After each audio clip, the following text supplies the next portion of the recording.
మార్గం. ఆ మార్గం ఏదంటే ఈ భూమి మీద ఉన్న మానవులందరం ఒకరోజు చనిపోతున్నాం. ఎందుకంటే ఈ శరీరము మట్టి నుండి తీయబడిన శరీరం ఇది అని బైబిల్ చెప్తున్నది. మన మన రూపము, ఆకారము, ఈ ఆకారము ఎక్కడి నుండి తీయబడినదని బైబిల్ చెప్తున్నదంటే నేల మట్టి నుండి తీయబడిన ఆకారం. కానీ నేల మట్టి నుండి తీయబడిన ఆకారము ఇది నేల నుండి తీయబడినది కాబట్టి ఇది నేలకు చేరుతున్నది. కానీ దేవుడు చెప్తున్న మాటలు ఒకసారి ఆలోచన చేసినట్టయితే దాని నాస్కంద్రంలో జీవవాయు ఊదాడంట దేవుడు.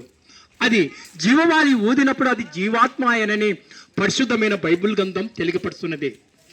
ఎందుకంటే ఈ నిష్ప్రయోజనమైన శరీరము నేల నుండి తీయబడిన శరీరము కాబట్టి ఇది మట్టికి చేరుతున్నది. కానీ దీనిలో ఉన్న శక్తివంతమైన ఆత్మ ఉన్నది. ఈ ఆత్మను తెలుసుకోక మానవుడందరూ ఈ భూమి మీద బ్రతుకుతూ మట్టిలో కలిసిపోతున్నాడు. కానీ తన దారి తెలుసుకొని మార్గంలో ఉన్నారు కాబట్టి ఆ మార్గము చూపించేదే బైబుల్. ఆ బైబుల్ సంగతులు మేము తెలుసుకున్నాం కాబట్టి ఆయన ఎవరి ద్వారా మనం ఈ లోకం నుండి మరో లోకానికి చేరుతామనే సంగతులు మనకు తెలియపరుస్తున్నాయి. కాబట్టి ఆ మాటలనే మేము ఇక్కడ తెలియపరచడానికి వచ్చి ఉన్నాం. 2026 సంవత్సరముల కిందగా ప్రభువైన యేసుక్రీస్తు వారి లోకానికి వచ్చాడు.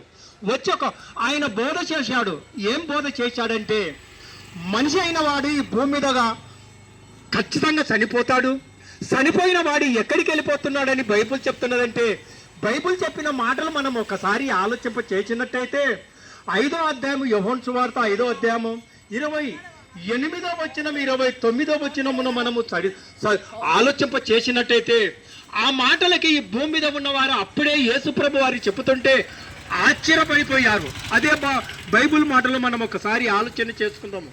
ఎందుకంటే దేవుని మాటలు మనం ఈ లోకం నుండి మరో లోకానికి నడిపించే మాటలు మాత్రమే తెలుసుకున్నాం. కాబట్టి ఈ 60 ఏళ్ళ 70 ఏళ్ళ జీవితం కాలం కొరకు బ్రతుకుతున్న ఈ బ్రతుకులలో మనిషి ఎప్పటికైనా మరణిస్తాము. మరణించిన మనిషి మనము ఎక్కడికి వెళ్ళిపోతున్న సంగతులు చెప్పేదే బైబుల్. కాబట్టి బైబిల్లో ఒక సంగతిని మీకు తెలియపడుతున్నాను. దీనికి ఆశ్చర్యపడకాకండి అంటున్నాడు.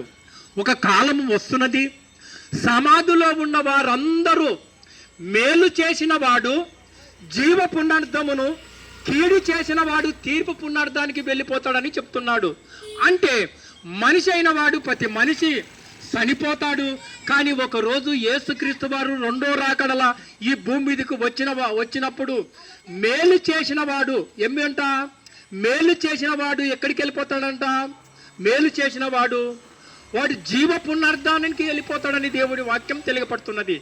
ఒకవేళ ఈ భూమి మీదగా కీడు చేసిన వాడు ఎక్కడికి వెళ్ళిపోతున్నాడని బైబిల్ చెప్తున్నదంటే తీర్పు పునరుద్ధానికి వెళ్ళిపోతున్నాడంట. అంటే మనిషి ఈ భూమి మీదగా తప్పు చేసినప్పుడు ఏ రీతిగా అయితే శిక్షలు ఉన్నావో ఈ భూమి మీదగా శరీరాకారముతో మనం ఈ భూమి మీదగా బ్రతికి ఈ శరీరముతో అన్ని అనుభవించి ఈ లోకమే సాచిపితం అనుకొని బ్రతికిన వాడికి ఎక్కడికి వెళ్ళిపోతున్నాడని బైబిల్ చెప్తున్నదంటే ఎక్కడికంటే తీర్పు పునరుద్ధానికి.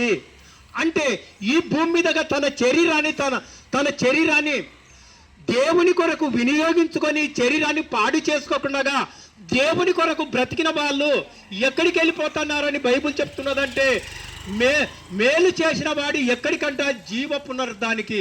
అంటే యేసు చెప్తున్నాడు, నేనే మార్గమును సత్యమును జీవమును, నా దారినే తప్ప ఎవరును తండ్రి అయిన దేవుని వద్దకు చేరరని తెలియపడుతున్నాడు. అవునయ్యా, ఆయన మార్గంలో ప్రతి ఒక్కరు నేర్చుకుంటే నీతి సూత్రాలను మనం తెలుసుకున్నట్టయితే మనం ఈ లోకంలో ఎలా బ్రతకాలి, మన బ్రతుకులను ఏది కోల్పోతున్నామో అనే సంగతులు మనకి బైబిల్ చెప్తున్నది. కాబట్టి అందరిని పిలుస్తున్నాడయ్యా, సమస్తమైన జనులారా నా వద్దకు రండి, నేను మీకు విశ్రాంతిని కలగచేస్తానని తెలియపడుతున్నాడు. ఆయన ప్రేమ గల దేవుని మాటలు మనం వింటే జీవిస్తాము. ఆయన ప్రేమలో మనం అందరము జీవించినట్టయితే ఉన్నంత లోకంలో కళ్ళు తెరుస్తాము. కాబట్టి యేసు ప్రభువు నందు ఉన్న వారికి ఏ శిక్ష విధి లేదని పరిశుద్ధమైన బైబిల్ గ్రంథం తెలియపరుస్తున్నది. ఆయన ప్రేమను మీరు అందరూ పొందాలని క్రీస్తు మార్గం గురించి మీకు తెలియపరుస్తున్నాను. అవునయ్యా, అందరము ఈ లోకంలో ఉన్న వారందరము పాపులమే. కాబట్టి పాపులను రక్షించడానికి క్రీస్తు యేసు లోకమునకు వచ్చనని రాయబడినది. ఆయన ఈ లోకానికి వచ్చినది ఈ భూమి మీద ఉన్న అపరాధముతో పాపముతో చచ్చిన వారిని అందరినీ బ్రతికించడానికినే ఈ లోకానికి వచ్చాడు. కాబట్టి యేసు ప్రభువును రక్షకుడుగా అంగీకరించాలని దేవుని మాటలుగా మీకు అందరికీ తెలియపరుస్తూ మేము ముగిస్తున్నాను.